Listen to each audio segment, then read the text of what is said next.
নমস্কার বন্ধুরা, নতুন রেসিপিতে আপনাদের স্বাগত। আজকে আমি আবার একটা অন্যরকম রেসিপি নিয়ে এসেছি। আজকে আমি করে দেখাবো কাঁচা কলার কোপ্তা কারি।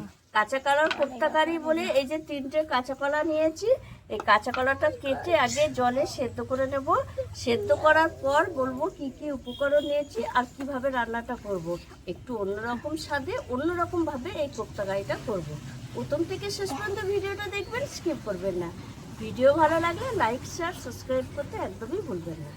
আগে কাঁচা কলাটা আমি মাথাটা আর পেছনটা কেটে নেব। এরকম গোটা গোটাই সেদ্ধ দিয়ে দেবো। এইভাবে কেটে নেব 3টে কাঁচকলাই।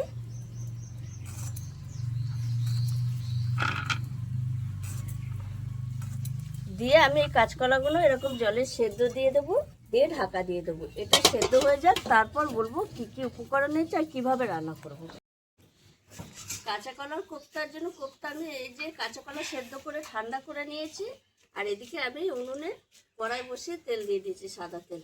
আর কাঁচা কলা কোপ্তার জন্য নিয়ে নিয়েছি জিরের গুঁড়ো, হলুদ গুঁড়ো, লঙ্কার গুঁড়ো, কালো জিরে, 2টো ডিম, চিনি, টমেটো সস, বেসন, কাজু বাদাম বাটা, আদা বাটা, ঘি, নুন, আর এতে আলুও দেবো। আলুও নিয়ে নিয়েছি। আমি এই যে কলাটা ছাড়িয়ে নিচ্ছি। এই যে একবারে সেদ্ধ হয়ে গেছে, সুন্দরভাবে সেদ্ধ হয়েছে কলাটা। এই দেখুন, ছালটা ছাড়িয়ে নিলাম, ছালটা পাশে রেখে দেবো। এবার কলাটা আমি ভালো করে একটু চটকে মেখে নেব। দেখুন কত সুন্দর হয়েছে সেদ্ধটা, অসাধারণ লাগছে।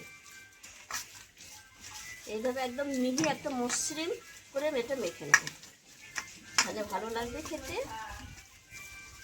এর মধ্যে আমি যেমন মাখা হয়ে গেছে, এর মধ্যে আমি কিছু উপকরণ দিয়ে দেবো। যেমন দিয়ে দেবো একটু হলুদ গুঁড়ো, একটু লঙ্কার গুঁড়ো, একটু আদা বাটা, এই যে এতটা মতো আদা বাটা, স্বাদ ব্যালেন্সের জন্য চিনি, বেসন, স্বাদ মতো লবণ। লবণটা একটু ভালো করে তুলতে পারছি না, কতটা আটকে গেছে। এবার দিয়ে দেবো স্বাদ মতো লবণ, দিয়ে দেবো 2টো ডিম ভেঙে দেব। ডিমটা দিলে এই কোপ্তাটা খেতে খুব ভালো লাগে। আপনারা ইচ্ছে করলে ডিমটা নাও দিতে পারেন, নাও দিলে হবে, কিন্তু আমি দেব। দিলে কোপ্তা মানে কোপ্তাগুলো খুব সফট হয় আর খেতে খুব সুস্বাদু লাগে। এর জন্য আমি ডিমটা দিয়ে দিচ্ছি। আর দিয়ে দেবো এই যে একটা টমেটো সস। আপনাদের কাছে টমেটো থাকলে টমেটো পিউরি করে দেবেন, কিন্তু আমার কাছে টমেটো নেই বলে আমি টমেটো সস দিচ্ছি এর মধ্যে। দিয়ে ভালো করে আমি আর একটু মেখে নেব কলার সঙ্গে। এগুলো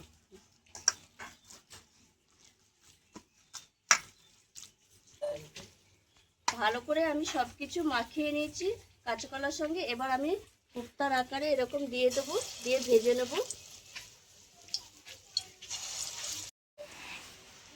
কোপ্তাগুলো সব ভাজা হয়ে গেছে, দেখুন বন্ধুরা কত সুন্দর হয়েছে আর কত ফুলেছে। আমি নামিয়ে নেব। এবার আমি এই তেলের মধ্যে আরেকটু তেল দিয়ে দেব। ফোড়নে দিয়ে দেবো তেজপাতা, কালো জিরে, ফোড়নটা একটু নেড়ে ছেড়ে নেব। এইবার আমি দিয়ে দেবো আলু। আলুগুলো ভালো করে ভেজে নেব।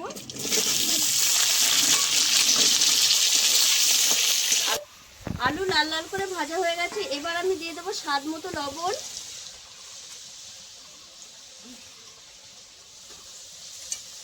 হলুদ গুঁড়ো, জিরে গুঁড়ো, লঙ্কা গুঁড়ো, স্বাদ ব্যালেন্সের জন্য চিনি,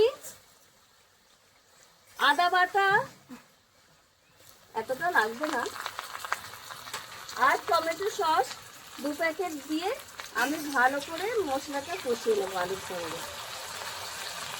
এই কোপ্তা কারিতে আমি আজকে পেঁয়াজ রসুন দেবো না, পেঁয়াজ রসুন ছাড়াই করবো। এইভাবে মশলাটা কষিয়ে নেব।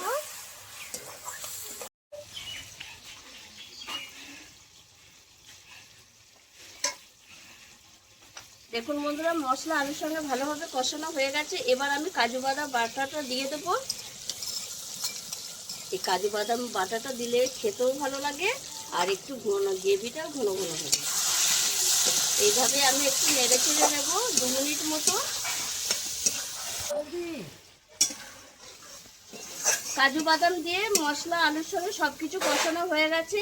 এবার আমি দিয়ে দেবো জল। এইভাবে ঝোলটা ফুটে উঠবে, তারপর আমি কোপ্তাগুলো দেবো, দিয়ে ঢাকা দিয়ে দেবো। আমি ঢাকা দিয়েছি জল দিয়ে, 5 মিনিটের বেশি হয়ে গেছে। এবার আমি দেখে নেবো আলুগুলো সেদ্ধ হয়েছে নাকি। এই দেখুন বন্ধুরা, আলু ভালোভাবে সেদ্ধ হয়ে গেছে। একটু ঝোল ঝোল রেখেছি কারণ বড়া টেনে নেবে। এবার আমি এই কোপ্তা বড়াগুলো দিয়ে দেবো, দিয়ে এরকম 2 মিনিট মতো ফুটিয়ে নেব।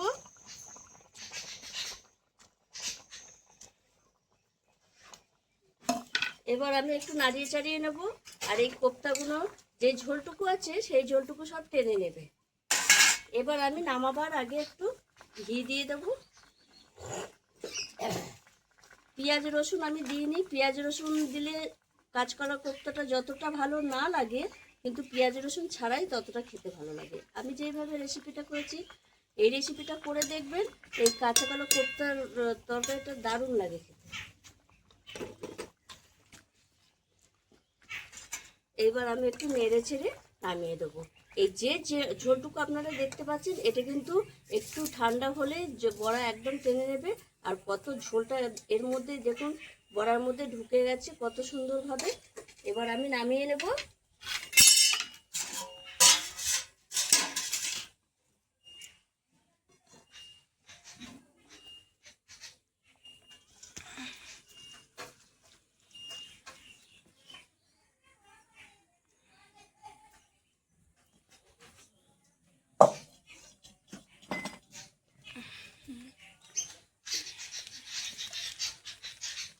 এই দেখুন বন্ধুরা, কত সুন্দর ঝোলটা ঢুকেছে। এই দেখুন কত সুন্দর নরম হয়ে গেছে আর ঝোলটাও ঢুকে গেছে, দেখতেই পাচ্ছেন। আর এই বড়াগুলো অসাধারণ লাগে খেতে। আপনারাও এইভাবে একবার কাঁচা কলার কোপ্তা কারি করে খাবেন, অসাধারণ লাগবে খেতে। আর আমার এই রেসিপিটি যদি আপনাদের ভালো লেগে থাকে তাহলে লাইক করবেন, শেয়ার করবেন, সাবস্ক্রাইব করবেন। আবার দেখা হবে আগামী ভিডিও। টাটা।